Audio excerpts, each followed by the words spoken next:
There's something quietly magnetic about people who seem unfazed by the chaos around them. While others rush and worry, checking their phones compulsively or visibly tensing during stressful moments, nonchalant individuals move through life with an enviable ease. They're the person who remains calm when a flight gets cancelled, who responds to dramatic news with a measured shrug, who somehow never seems rattled by the things that send the rest of us into spirals of anxiety. But what exactly is happening beneath this cool exterior?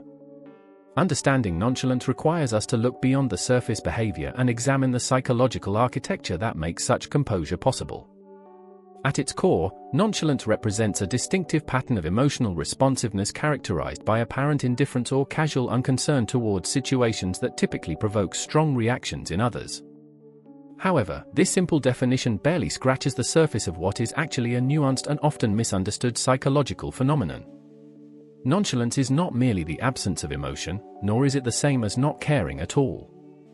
Rather, it involves a particular relationship with emotional experience, one where feelings are either experienced less intensely, processed differently, or simply not allowed to dictate outward behavior and immediate reactions. To truly grasp nonchalance, we must distinguish it from several related but distinct psychological states. Apathy, for instance, involves a genuine lack of interest or concern, often accompanied by diminished motivation and a flattening of emotional experience across the board. The apathetic person doesn't care because they've lost the capacity or will to invest emotionally in much of anything. Nonchalance, by contrast, can coexist with deep interests and passions.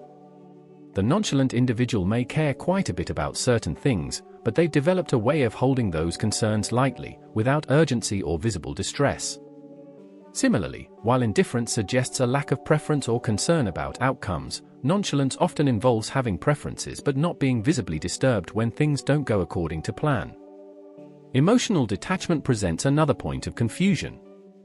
Clinical detachment, particularly when it stems from trauma or dissociative processes, involves a disconnection from one's own feelings as a protective mechanism. This is fundamentally different from the nonchalant person's approach, which typically involves feeling emotions but maintaining perspective and composure in how those emotions are expressed and acted upon.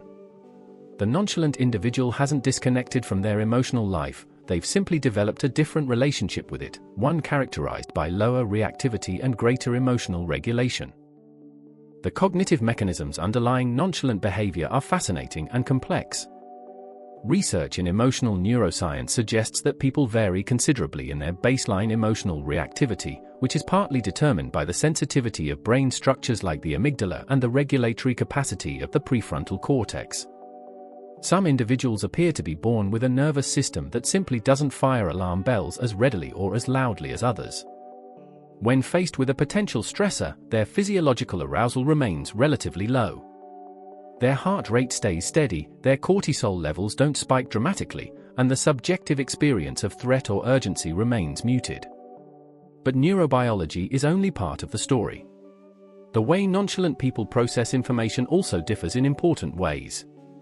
They tend to engage in what psychologists call cognitive reappraisal more naturally and more frequently than others. When something potentially upsetting occurs, rather than immediately catastrophizing or personalizing the event, they instinctively frame it differently. A missed opportunity becomes simply one of many possibilities rather than a devastating loss. A criticism is data to consider rather than a judgment on their fundamental worth. This isn't necessarily a conscious, effortful process for many nonchalant individuals, it's simply how their minds habitually work. There's also evidence that nonchalant people have different temporal perspectives. While many of us are caught in the urgency of the present moment, magnifying its importance and feeling the weight of immediate circumstances, nonchalant individuals seem to maintain a broader time horizon almost automatically. They intuitively understand that most situations that feel critical today will matter very little a month or a year from now. This long-view perspective acts as a natural buffer against emotional overreaction, allowing them to remain composed when others feel swept up in the drama of the moment. The question of whether nonchalance is primarily innate or learned has no simple answer, because like most aspects of human psychology, it emerges from the dynamic interplay between temperament and experience. Temperament research, particularly the pioneering work on behavioral inhibition and reactivity in children, has shown that from infancy, humans vary in how strongly they respond to novel or challenging stimuli. Some babies startle easily, cry readily, and show high physiological arousal to changes in their environment. Others remain calm and adaptable, showing what researchers call low reactivity. These early temperamental differences, which have clear biological roots, create a foundation upon which nonchalant or reactive patterns can build. However, temperament is not destiny. The development of nonchalance is profoundly shaped by early experiences and learning. A child who grows up in an environment where emotional displays are minimized, where problems are approached with pragmatism rather than drama, and where resilience is modeled consistently, is more likely to develop nonchalant patterns regardless of their initial temperament. Conversely, a naturally low-reactive child raised in a highly anxious environment may learn to override their innate calmness and adopt more reactive patterns to fit in with family dynamics. Life experiences, particularly experiences of successfully navigating difficulties, play a crucial role in shaping nonchalance. People who have weathered various storms and emerged intact often develop what might be called earned nonchalance. They've learned through direct experience that panic doesn't help, that most problems eventually resolve, and that maintaining composure provides practical advantages. This is distinct from the nonchalance of inexperience, where someone might appear unworried simply because they haven't yet encountered enough of life's genuine difficulties to understand what's actually worth being concerned about. Cultural factors also shape how nonchalance develops and is expressed. In some cultures, particularly those with Stoic philosophical traditions or collectivist values that emphasize emotional restraint, nonchalant behavior is actively encouraged and taught. Children learn that maintaining composure, not burdening others with emotional displays, and handling challenges quietly are marks of maturity and strength. In these contexts, nonchalance becomes not just a personality trait but a cultural competency, something that can be deliberately cultivated through practice and social reinforcement. The psychological theories that help us understand nonchalance are diverse and illuminating. From an attachment theory perspective, nonchalance might be understood through the lens of dismissive attachment patterns, where individuals learn early that emotional needs won't be met and develop independence and self-reliance as compensatory strategies. However, this connection isn't absolute. Not all nonchalant people have insecure attachment histories, and not all dismissively attached individuals present as nonchalant. The relationship is suggestive rather than deterministic. Emotional regulation theory provides perhaps the most useful framework for understanding nonchalance. This body of research distinguishes between various strategies people use to manage their emotional experiences, including situation selection, attention deployment, cognitive change, and response modulation. Nonchalant individuals appear to excel particularly at the first two strategies. They're skilled at choosing situations that won't overwhelm them and at directing their attention away from aspects of situations that might provoke unnecessary distress. They've mastered what might be called strategic disengagement, knowing when not to invest emotional energy. Yet there's also something deeper at play that standard emotional regulation models don't fully capture. Many genuinely nonchalant people don't seem to be working hard to regulate emotions that are surging beneath the surface. The regulation appears effortless because the initial emotional response itself is muted. This suggests that nonchalance, at least in some individuals, reflects a fundamental difference in emotional generation rather than just emotional regulation. Their psychological thermostat is simply set differently, and what would heat others to a boil produces only a gentle warmth in them.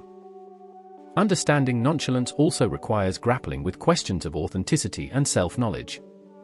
Is the nonchalant person genuinely unbothered, or are they simply very good at appearing unbothered while privately experiencing turmoil? The answer varies considerably across individuals.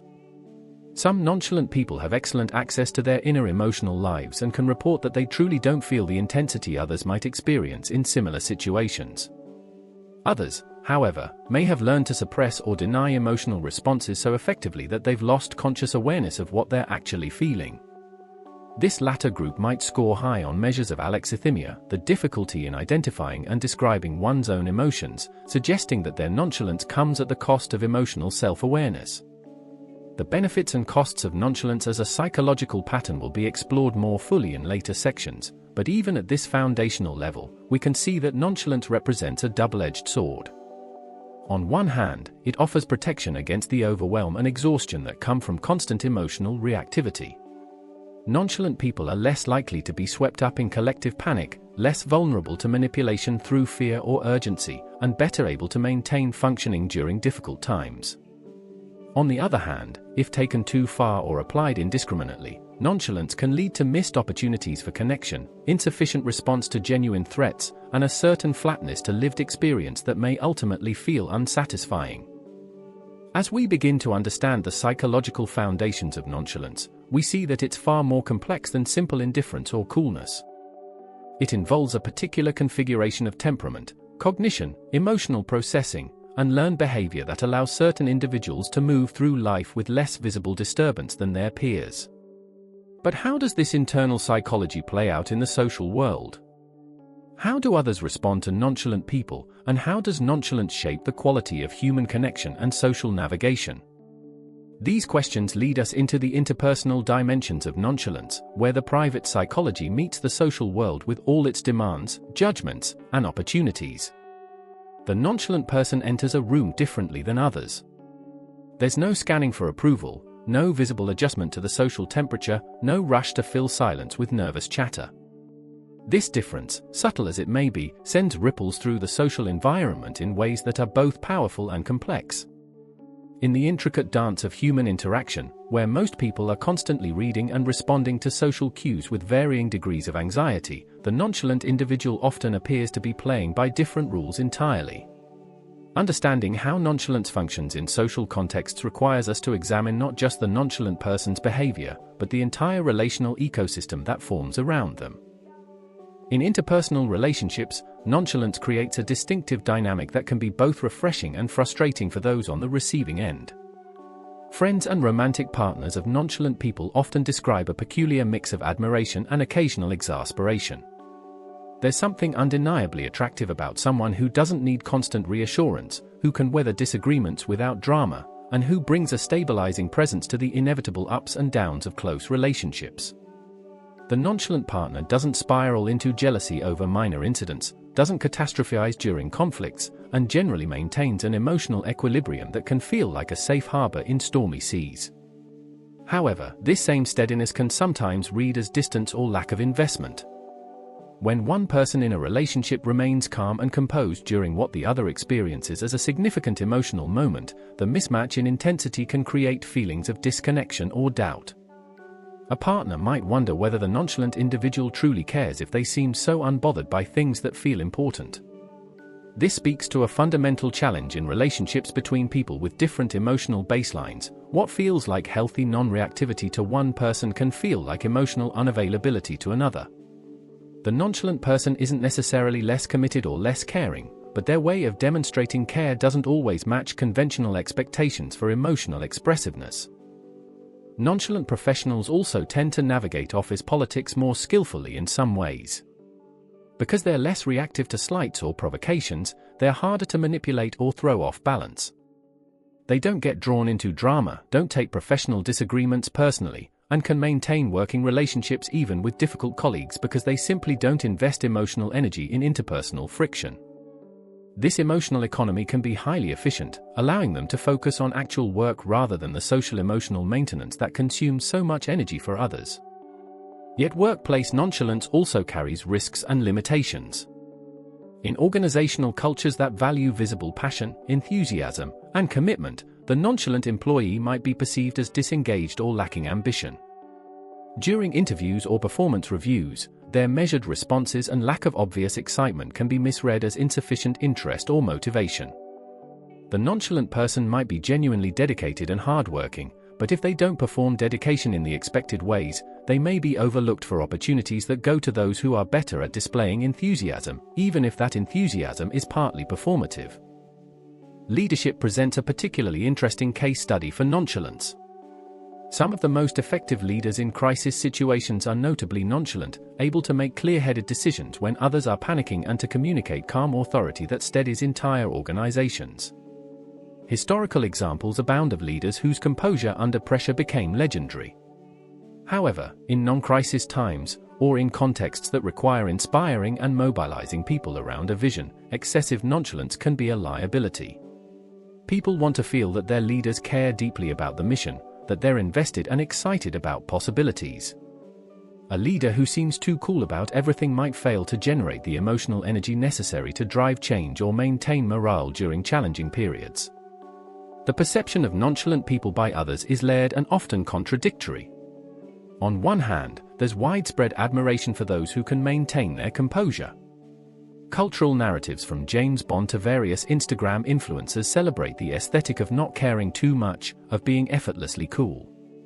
Nonchalant individuals often enjoy a certain social status precisely because they appear unburdened by the anxieties that plague others. They seem to possess a secret knowledge or inner strength that makes life easier, and this can make them objects of fascination or emulation. On the other hand, there's also suspicion and sometimes resentment directed toward those who don't seem to feel things as intensely as others. In group settings, when everyone else is expressing worry, excitement, or outrage about something, the person who remains unmoved can be seen as superior or judgmental, as if their lack of reaction is an implicit criticism of others' emotionality. There's a social expectation in many contexts for emotional contagion and synchronized responses. When someone doesn't participate in the collective emotional experience, it can feel like a subtle rejection of group solidarity or shared values. This social response to nonchalance is deeply culturally mediated. In cultures with stoic traditions, such as certain Northern European or East Asian societies, nonchalant behavior aligns well with cultural ideals of self-control, dignity, and not burdening others with one's emotions. In these contexts, the nonchalant person is seen as mature, reliable, and socially skilled. They're doing exactly what the culture teaches people to do: manage their emotions privately and present a composed public face. Contrast this with cultures that place higher value on emotional expressiveness and interpersonal warmth, such as many Mediterranean, Latin American, or Middle Eastern cultures. In these contexts, nonchalance can be misinterpreted as coldness, arrogance, or lack of proper feeling. Someone who doesn't show enthusiasm, doesn't react visibly to others' news or concerns, and maintains emotional distance might be seen as rude or even trustworthy. The cultural expectation is that if you care about people, you show it through emotional engagement and expressive response. The nonchalant person's restraint violates these norms and can lead to social friction or exclusion. Even within a single culture, different subcultures and contexts have varying relationships with nonchalance. Consider the difference between a startup culture that valorizes passion and hustle versus an old-money social environment that prizes effortless elegance and studied disinterest. Or compare academic settings where intellectual excitement is expected versus military contexts where emotional control is paramount. The same nonchalant individual might be celebrated in one setting and criticized in another, not because they've changed but because the social meaning of their behavior shifts with context. The rise of social media has created particularly interesting challenges and opportunities for nonchalant people. On platforms designed to maximize engagement through emotional reaction, where algorithms reward posts that generate strong feelings and where users are encouraged to share their reactions to everything constantly, nonchalance seems almost countercultural. The nonchalant social media user is less likely to post frequently, less likely to engage in performative outrage or enthusiasm, and generally maintains the same measured approach online that they exhibit offline. Interestingly, this restraint can actually enhance social media presence in certain ways. In an environment saturated with emotional excess and constant updates, the person who posts rarely and maintains a cool aesthetic can stand out through scarcity and mystique. The nonchalant influencer or public figure often cultivates an image of being above the fray, too secure or too busy living real life to need constant validation from followers. This can be highly appealing to audiences exhausted by the emotional labor of maintaining an online presence. However, social media also reveals the limits of nonchalance as a social strategy. Algorithms favor engagement, and engagement is driven by emotional response. The nonchalant person's posts may receive fewer likes and comments simply because they don't provoke the strong reactions that the platforms reward. Over time, this can lead to decreased visibility and social reach. Moreover, in an environment where people increasingly form and maintain relationships online, someone who doesn't participate actively in the emotional economy of likes, comments, and shares may find themselves gradually excluded from social networks that exist primarily in digital spaces. The fine line between healthy detachment and problematic disengagement becomes especially visible in social contexts. Healthy detachment allows someone to maintain boundaries, to not absorb every problem or emotion around them, and to preserve energy for what truly matters. This kind of detachment is actually a mark of psychological maturity and is essential for people in helping professions, caregiving roles, or any position where they're regularly exposed to others' distress. The nonchalant person who can listen to a friend's problems with genuine presence but without becoming overwhelmed is providing something valuable, a stable, non-anxious presence that can actually be more helpful than matching the friend's emotional intensity. Problematic disengagement, by contrast, involves checking out when genuine connection or response is needed, using nonchalance as a shield against vulnerability or authentic relationship. This version of nonchalance serves primarily defensive purposes, protecting the individual from the risks inherent in caring deeply or being affected by others. While this protection has some short-term benefits, it ultimately impoverishes relational life and can lead to isolation. The person who is nonchalant about everything, who never lets anything matter enough to disturb their composure, may be safe from disappointment but is also cut off from the depth of connection and meaning that comes from allowing oneself to be moved. Distinguishing between these two types is not always straightforward, even for the nonchalant person themselves.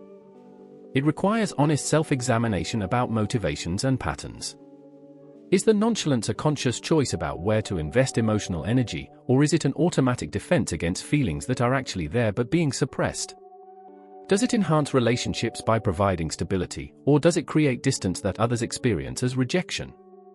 These questions don't have universal answers, they must be considered in the specific context of individual lives and relationships.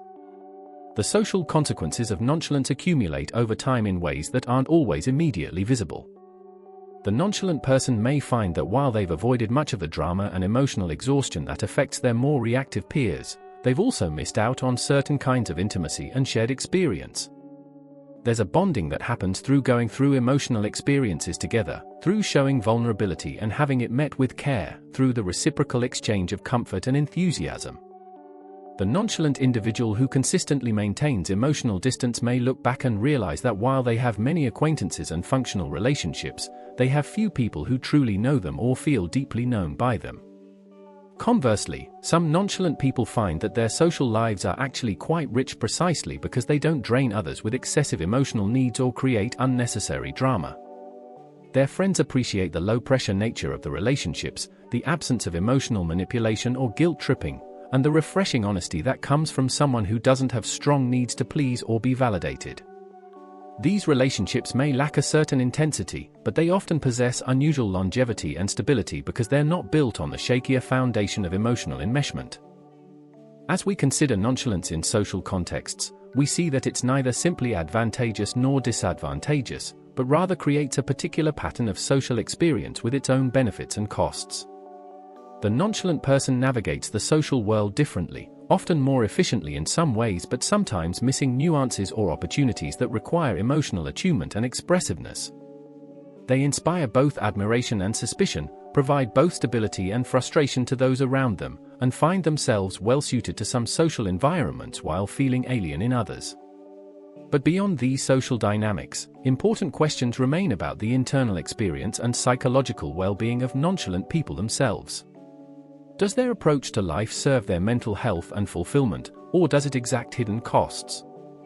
These questions bring us to the final dimension of our exploration, the relationship between nonchalance and psychological wellness. The question of whether nonchalant people are better or worse off psychologically than their more reactive counterparts is deceptively simple. On the surface, it seems obvious that someone who doesn't get upset easily, who navigates stress with composure, and who isn't constantly buffeted by emotional storms would enjoy superior mental health. Yet the reality is far more nuanced, revealing that nonchalance relates to well-being in complex and sometimes paradoxical ways that depend heavily on the source, quality, and flexibility of that nonchalance. Research on stress and resilience provides our first window into understanding this relationship. Study after study has demonstrated that people with lower physiological and psychological reactivity to stressors tend to experience better health outcomes across multiple domains. They have lower rates of stress-related illnesses, from cardiovascular disease to immune system dysfunction. Their cortisol patterns tend to be healthier, without the chronic elevation that comes from constant activation of stress response systems. They sleep better, recover more quickly from setbacks, and show greater capacity to maintain functioning during difficult periods. By these purely physiological measures, nonchalance appears to confer significant protective benefits. The psychological benefits extend beyond just stress physiology. Nonchalant individuals typically report lower levels of anxiety disorders, which makes intuitive sense given that anxiety fundamentally involves excessive worry and emotional reactivity to perceived threats. When your baseline response to uncertainty and potential danger is calm evaluation rather than alarm, you are simply less likely to develop the patterns of catastrophic thinking and hypervigilance that characterize clinical anxiety. The nonchalant person's mind doesn't spiral into worst-case scenarios as readily, doesn't ruminate as persistently on potential problems, and doesn't generate the what-if thinking that can make daily life exhausting for those prone to anxiety. Depression presents a more complicated picture. Some forms of nonchalance, particularly those rooted in healthy emotional regulation and secure sense of self, appear to offer protection against depression. The ability to maintain perspective during difficulties, to not personalize setbacks, and to bounce back from disappointments without extended rumination are all factors associated with resilience against depressive episodes. Nonchalant people who genuinely don't take things too seriously or too personally have a kind of built-in cognitive immunity to the negative thinking patterns that fuel depression.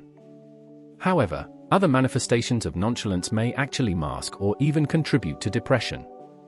The emotional flatness that characterizes some nonchalant presentations bears an uncomfortable similarity to anhedonia, the inability to experience pleasure that is a core feature of depression.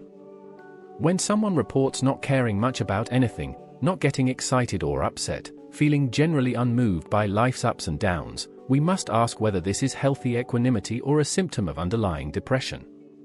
The nonchalant exterior might be concealing a profound inner emptiness or disconnection from life that deserves clinical attention rather than admiration. The relationship between nonchalance and authentic well-being often comes down to the difference between chosen non-reactivity and defensive numbing. Chosen non-reactivity involves conscious or habitual decisions about where to invest emotional energy, based on values and priorities. The person practicing this form of nonchalance can access their emotions when appropriate but chooses not to be controlled by them. They can turn up emotional intensity when a situation genuinely calls for it and turn it down when reactivity would be counterproductive. This flexible, responsive form of nonchalance is generally associated with positive mental health outcomes. Defensive numbing, by contrast, represents an attempt to avoid feeling altogether because feeling has become associated with pain, vulnerability, or overwhelm. This form of nonchalance is rigid rather than flexible, applied indiscriminately rather than strategically. The person hasn't so much mastered their emotions as disconnected from them, and this disconnection comes at significant psychological cost. They may avoid the pain of disappointment, but they also lose access to joy. They may protect themselves from anxiety about the future, but they also lose the excitement of anticipation and hope. This version of nonchalance is more accurately understood as a trauma response or maladaptive coping mechanism than as a healthy personality trait.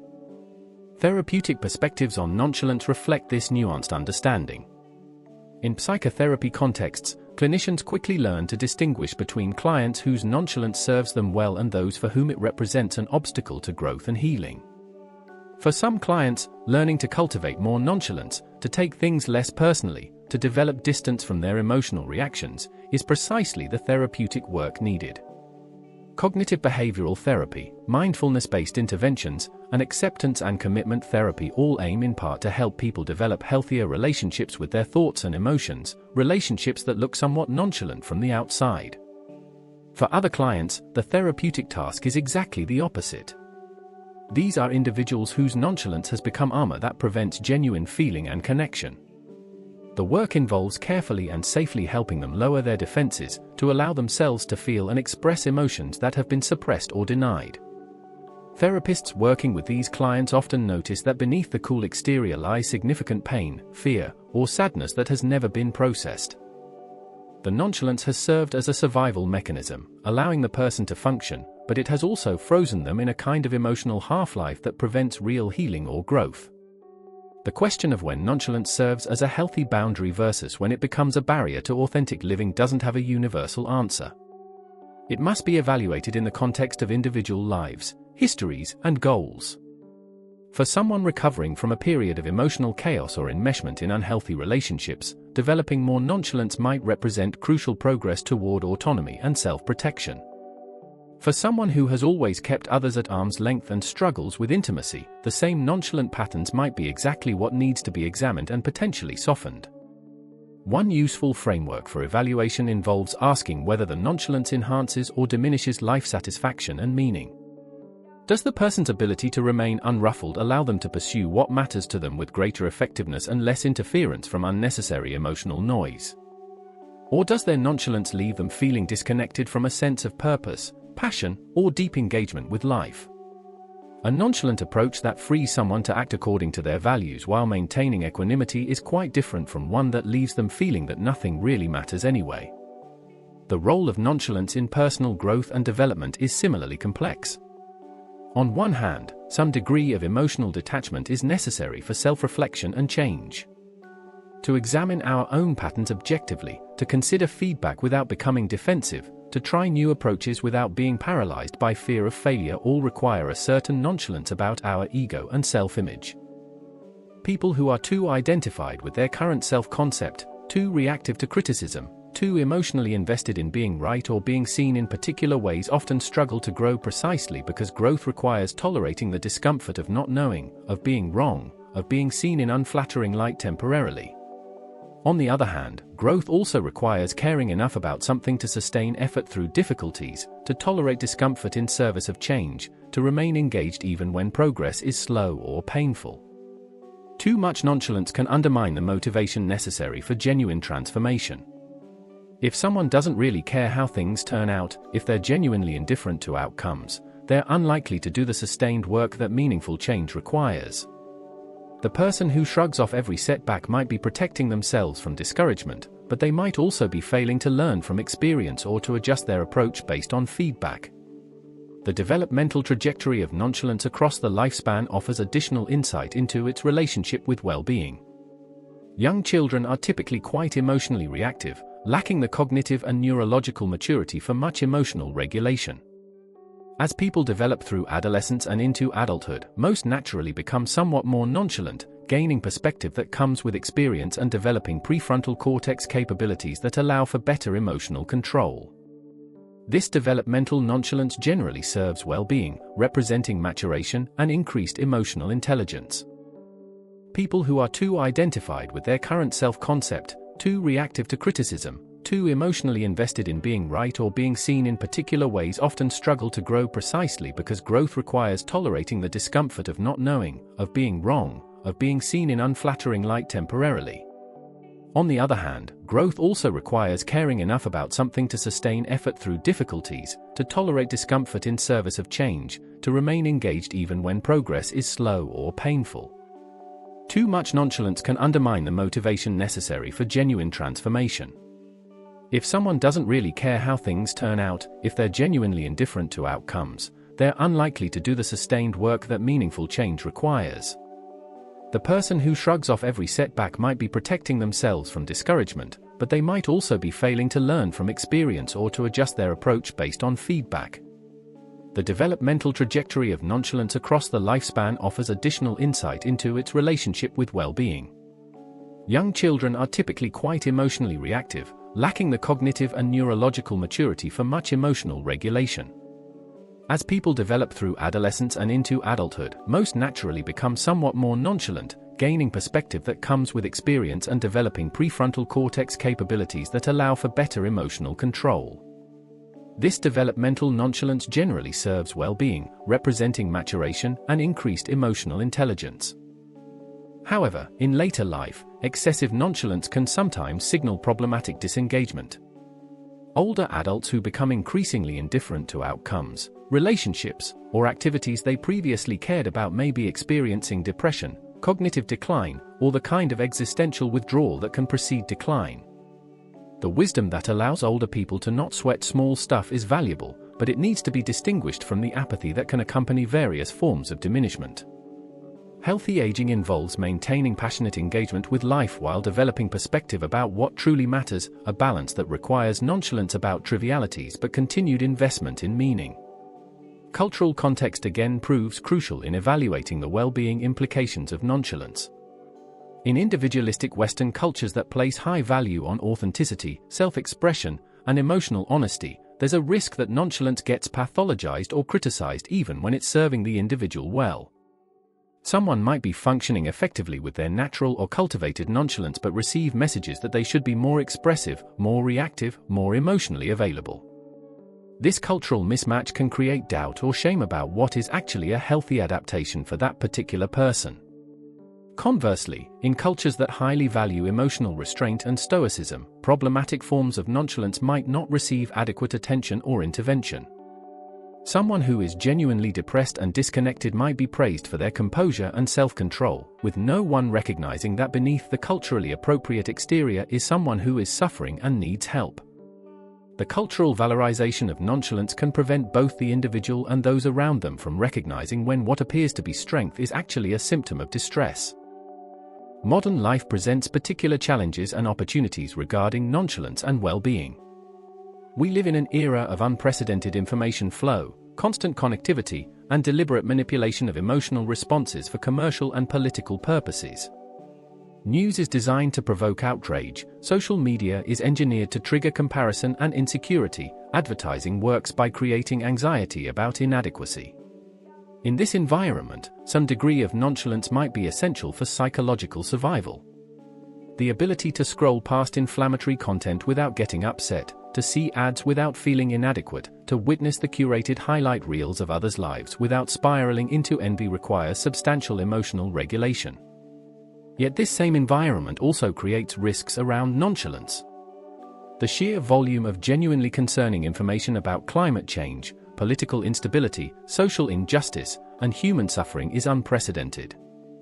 Appropriate response to these realities might involve some degree of alarm and urgency rather than nonchalance. There's a meaningful question about whether remaining unbothered in the face of legitimate threats represents healthy emotional regulation or problematic disconnection from reality and moral responsibility. The nonchalant person might be protecting their mental health by not absorbing every crisis, but they might also be failing to respond appropriately to situations that genuinely require attention and action. This tension between self-protection and engagement points to what might be the most important insight about nonchalance and well-being, the crucial importance of flexibility and context sensitivity. Rigid nonchalance applied to all situations regardless of actual stakes or significance is likely problematic. So too is the complete inability to achieve any nonchalance, leaving someone at the mercy of every emotional wind that blows. Optimal well-being seems to involve the capacity for nonchalance when it serves you and the capacity for engaged emotional response when circumstances warrant it. The people who seem to thrive most are those who have developed what we might call selective nonchalance.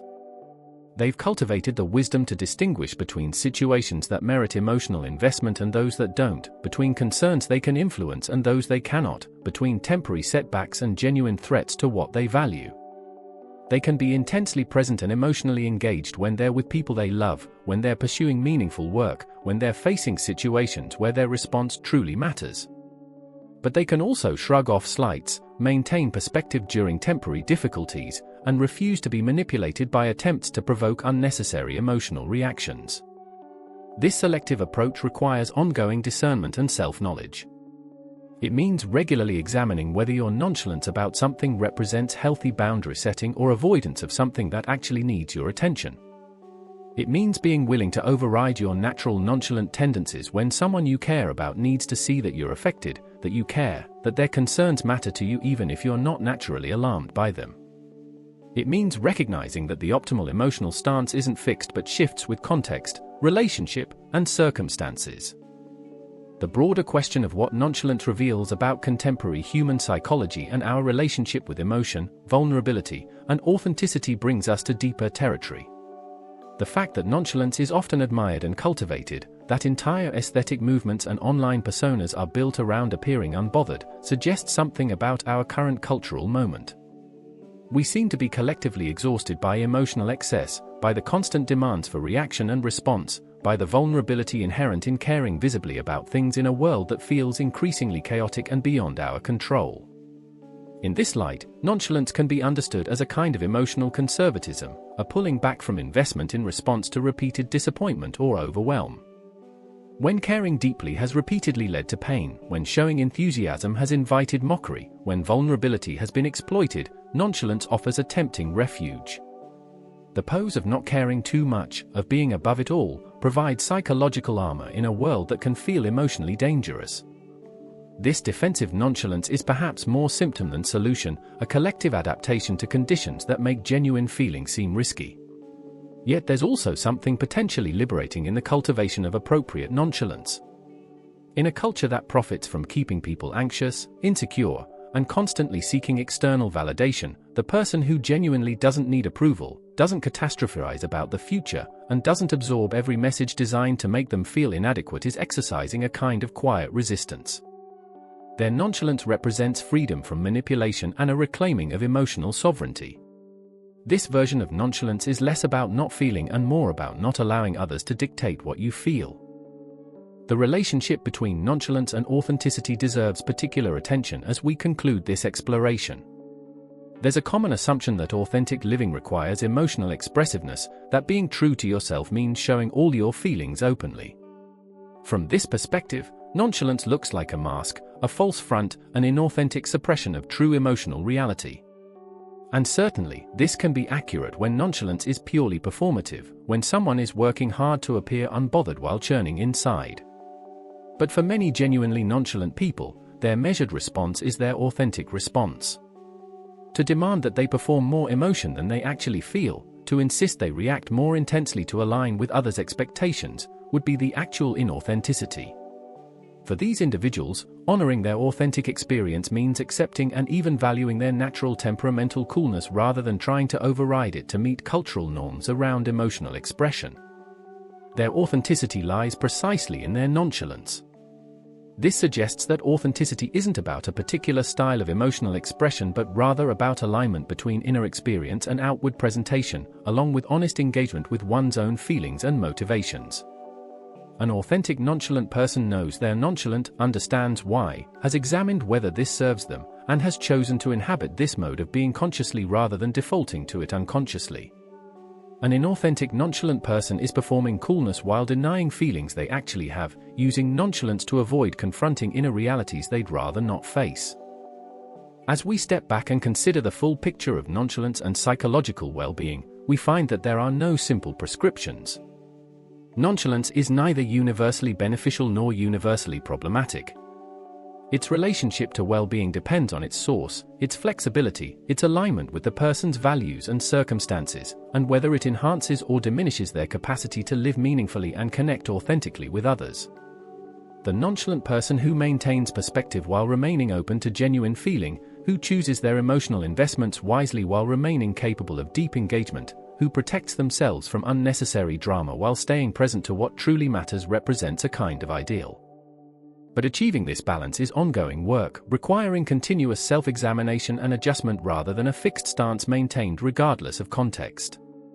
What becomes clear through this exploration is that nonchalance, like virtually every human trait, exists on a spectrum and serves different functions for different people in different circumstances. The psychology of nonchalant people cannot be reduced to simple judgments about health or pathology, strength or avoidance, wisdom or disconnection. Instead, we find a complex adaptive strategy that, like all such strategies, carries both gifts and costs, serves some purposes while undermining others, and must be evaluated not in the abstract but in the specific context of individual lives as they are actually lived. Perhaps the most valuable insight is that nonchalance itself is less important than the awareness and intentionality we bring to it. The person who can examine their own patterns of emotional response with honest curiosity, who can adjust their level of engagement based on what situations actually call for rather than rigid habit, who can be nonchalant when it serves their well-being and emotionally present when connection requires it, has achieved something more valuable than nonchalance itself. They've developed emotional wisdom, the capacity to navigate the complex terrain of human feeling with both self-protection and openness, both boundaries and permeability, both the calm of detachment and the richness of genuine engagement. In a world that constantly pushes us toward emotional extremes, that pulls us between anxious overinvestment and protective numbing, this middle path of conscious, flexible nonchalance might represent not just a personality trait but a learnable skill that serves both individual flourishing and collective well-being.